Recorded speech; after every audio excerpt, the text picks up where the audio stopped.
Elles sont partout et on nous en vante les mérites. Mais on entend aussi un tas d'informations contradictoires, comme quoi elles contiennent des composés toxiques. Dans cet épisode, je décortique les données scientifiques sur les noix et on démêle le vrai du faux. Bienvenue sur La vie en 2.0, je suis le docteur Cyril Pernet, neuropsychologue et chercheur en neurosciences. Ce podcast est produit gratuitement et indépendamment de mes activités de recherche et d'enseignement. Mon objectif est de mettre mon expertise au service de tous pour analyser et synthétiser les informations scientifiquement prouvées afin d'améliorer mon quotidien et le vôtre. Depuis 3 mois, j'ai pas mal travaillé sur la nutrition avec les podcasts sur le régime anti-inflammatoire, puis le gras et enfin les oméga 3. Alors oui, le rapport protéines, carbohydrates et gras, ça compte beaucoup sur notre santé et notre composition corporelle. Mais ce que les différentes recherches mettent en avant, c'est aussi le rôle essentiel des bonnes graisses, c'est-à-dire les graisses insaturées, avec les polyphénols et les oméga 3. Et à chaque fois, un aliment est recommandé, encore et encore, les noix. Alors en tant que scientifique, je dirais qu'a priori, il n'y a aucun aliment pris isolément qui améliore la santé en tant que tel. Votre santé, c'est un ensemble affecté par des centaines de variables qui s'additionnent et ou interagissent. Sur le plan nutritionnel, il faut donc une alimentation variée et adaptée à vos besoins, plus certains compléments pour atteindre certains seuils, comme par exemple prendre de la vitamine D et des oméga 3. Je connais toutefois deux aliments qui ont des impacts énormes. Le premier, c'est l'huile d'olive extra vierge, pressée à froid. Cela réduit considérablement les risques cardiovasculaires. Je vous renvoie pour info à l'étude Predimed, publiée en 2018 et présentée dans mon podcast sur le régime anti-inflammatoire. Deuxième aliment, ou plutôt le type d'aliment, ce sont les acides gras trans artificiels. Le type de gras qui est dans les produits industriels et que l'OMS propose de bannir. Ça double carrément vos risques de maladies cardiovasculaires, donc à l'inverse de l'huile d'olive, à éviter à tout prix. Je ne mettrai pas les noix au même niveau d'évidence scientifique que l'effet de l'huile d'olive, simplement parce qu'il n'y a pas eu d'études à aussi grande échelle en termes d'essais cliniques ou d'études épidémiologiques, mais il y a aussi beaucoup d'études très intéressantes. Et donc, je recommanderais une consommation très régulière de noix. Les effets prouvés concernent les maladies cardiovasculaires, le profil lipidique, qui est globalement associé aux maladies cardiovasculaires, et aussi inflammatoires. Il commence également à avoir des études qui montrent des effets sur la composition du microbiote et la perméabilité intestinale et les symptômes digestifs.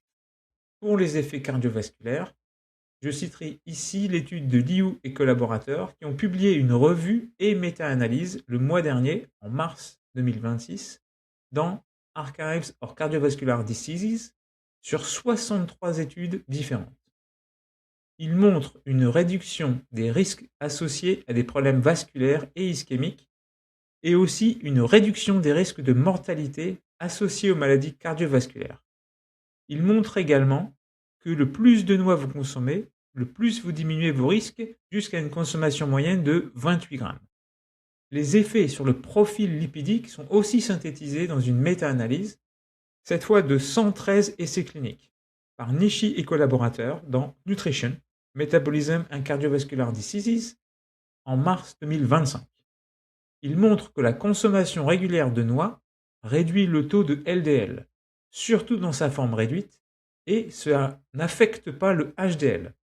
Cela affecte aussi un peu les triglycérides et ApoB. Si vous voulez en savoir un peu plus sur ces molécules, je vous renvoie à mon podcast sur le gras, mais pour faire simple, la consommation régulière de noix réduit le taux du type de transporteur de cholestérol qui cause l'artérosclérose et de sa protéine associée. Enfin, pour le microbiome et la digestion, il y a quelques études et revues, mais les données sont limitées. Il semble que cela impacte la diversité du microbiome, et en particulier pour les noix de Grenoble et les amandes. Mais un peu comme tous les bons aliments. Donc, à la date de cette vidéo, en avril 2026, je dirais que les données vont dans le bon sens, mais pour les effets positifs des noix sur le microbiome, la digestion et même l'inflammation, ça reste sans grande conviction. Si vraiment vous avez des problèmes de ce côté-là, je recommande surtout les produits fermentés, comme le kimchi, la choucroute et le yaourt grec, qui eux ont montré des effets très clairs et positifs. Regardons maintenant la composition des différentes noix et ce que je recommande. Regardons d'abord les macronutriments. Entre toutes les noix, celles qui ont le plus de protéines, ce sont les cacahuètes, avec 25 grammes pour 100 grammes. Celles qui ont le plus de sucre, de glucides, ce sont les noix de cajou, 30 grammes pour 100 grammes de noix. Et celles qui sont le plus riches en gras, ce sont les noix de macadamia, 75 grammes de graisse pour 100 grammes de noix. On voit que les noix, c'est très calorique.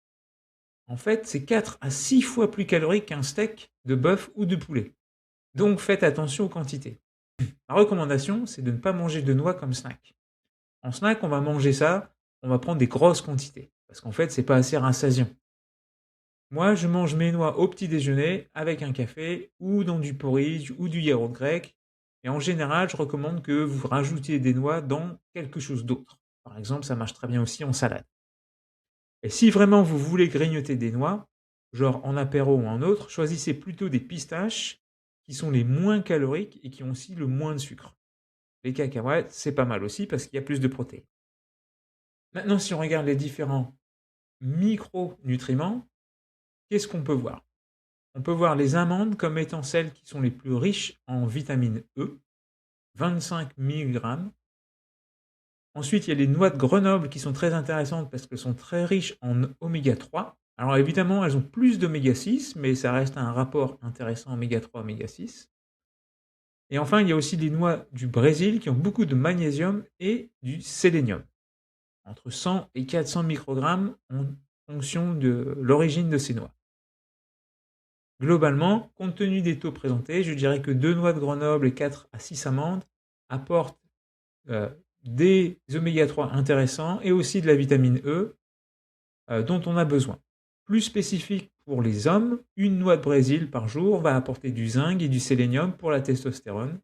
Pour les femmes, je recommanderais plutôt des noix de cajou. Ce n'est pas présenté dans la table, mais elles ont pas mal de cuivre et de fer qui sont utiles pour compenser les pertes sanguines pendant le cycle menstruel. Pour terminer, je voudrais démystifier quelques histoires de toxicité et aussi comment on doit manger les noix. Avant même de m'engager dans cette discussion, comment est-ce que vous achetez vos noix? Entières, dans leur coquille ou toutes prêtes à consommer? Souvent, les nutriments qui nous intéressent sont oxydables, comme par exemple les oméga 3. Donc, si comme moi vous achetez les noix prêtes à manger sans coquille, assurez-vous que cela soit bien dans des paquets hermétiques à l'abri de la lumière. Et faites bien la même chose pour le stockage. Cela étant dit, revenons à nos noix toxiques, à commencer par les oxalates, celles dans les amandes. Très à la mode ces temps-ci. L'acide oxalique, c'est un acide organique naturel qui est présent dans les plantes. Mais c'est aussi souvent utilisé comme agent de blanchiment, qui oui peut être mauvais pour la santé, mais dans des proportions énormes. D'ailleurs, la plupart des gens dégradent naturellement les oxalates dans les intestins. Et c'est même pas absorbé. Attention tout de même pour les gens qui ont des calculs rénaux. Donc les amandes soi-disant toxiques, typiquement vont contenir de 1 à 5 mg d'oxalate pour 1 g d'amande. Par comparaison, les épinards vont contenir de 6 à 9 mg pour 1 g et personne ne vous dit d'arrêter de manger des épinards. De la même manière, on recommande de laisser tremper les amandes pour réduire les oxalates et les tanins de la peau. Mais on parle de 10% de réduction. Donc vraiment des effets qui sont minimes compte tenu des doses initiales. À mon opinion, c'est que c'est beaucoup d'efforts pour quasiment aucune différence. Dans tous les cas, beaucoup plus faible que les bénéfices que vous allez obtenir via la vitamine E, le magnésium et le zinc que cela va vous apporter. Quelques autres histoires plus ou moins connues sur les noix. Les noix de cajou crues sont toxiques, ça c'est vrai. Leurs coquilles contiennent de l'uriciol, qui est une résine qui provoque des démangeaisons sur la peau. Ça peut même entraîner des cloques, etc. Mais il faut vous rassurer, les cajous qui sont vendus comme crus sont déjà toujours chauffés industriellement pour éliminer ce composé. Autre histoire, les noix de Brésil sont dangereuses à cause du sélénium. Ça aussi c'est vrai. Mais c'est pour cela que je recommande qu'une noix par jour pour les hommes, car c'est crucial pour la spermatogénèse qui contribue à la santé de la prostate. Mais cela aussi est neurotoxique à forte dose et peut aussi entraîner des problèmes de foie ou des poumons. Donc le maximum recommandé typiquement c'est 400 microgrammes par jour. Voilà, c'est tout pour aujourd'hui. C'était un épisode très court, mais avant de fermer votre application, merci de laisser un like pour encourager le podcast et booster les algorithmes de recommandation. Comme toujours, j'espère que vous avez trouvé les informations utiles pour améliorer votre santé et votre vie au quotidien.